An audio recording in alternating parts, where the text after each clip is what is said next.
కడప ఎర్రచందనం smuggler Hussain arrest అయ్యాడు. ఢిల్లీలో హుస్సేన్ ను పోలీసులు అదుపులోకి తీసుకొని ప్రశ్నిస్తున్నారు. అతని నుంచి 8 టన్నుల ఎర్రచందనం దుంగల్ని స్వాధీనం చేసుకున్నారు. దీనిపై మరింత సమాచారాన్ని మా ప్రతినిధి లక్ష్మీనాథ్ అందిస్తారు.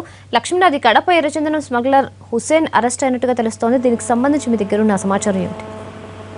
రమ్య, గత 3 రోజులుగా కడపకు సంబంధించిన ప్రత్యేక పోలీసు బృందం ఢిల్లీ కేంద్రంగా సాగుతున్న ఎర్రచందనం అంతర్జాతీయ స్మగ్లింగ్ ముఠాపై నిఘా ఉంటుంది. ఇందులో భాగంగానే అంతర్జాతీయంగా ప్రముఖంగా ఉన్న హుస్సేన్ అనే ఢిల్లీకి చెందిన స్మగ్లర్ ను నిన్న రాత్రి కడప ప్రత్యేక బృందాలు అదుపులోకి తీసుకున్నాయి. అతను ఢిల్లీ శివార్లలోని వివిధ ప్రాంతాల్లో నిల్వ ఉంచినటువంటి 8 టన్నులు సుమారు 10 కోట్ల విలువ చేసే ఎర్రచందనంను స్వాధీనం చేసుకోవడం జరిగింది. అయితే గత 4 నెలలుగా ఎర్రచందనం ఇంటర్నేషనల్ స్మగ్లర్స్ పై కడప ఎస్పీ నవీన్ గులాటి ప్రత్యేకంగా దృష్టి సారించారు. ఇందులో భాగంగానే గత 3 నెలలుగా దాదాపు 6 మంది ప్రధాన అంతర్జాతీయ స్మగ్లర్లను అదుపులోకి తీసుకొని వారిని అరెస్ట్ చేయడం జరిగింది. వారందరూ ప్రస్తుతం కడప జిల్లాకు సంబంధించిన జైళ్లలో ఉన్నారు.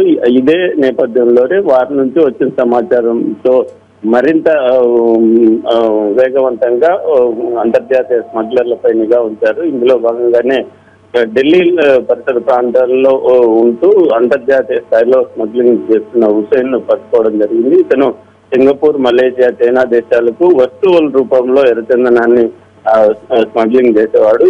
దీంతో పాటు అంతర్జాతీయ స్థాయిలో ఉన్నటువంటి కొల్లం గంగిరెడ్డితో కూడా ఇతని సంబంధాల నేపథ్యంలో హుస్సేన్ అరెస్టు కీలకం కానుంది. రమ్య.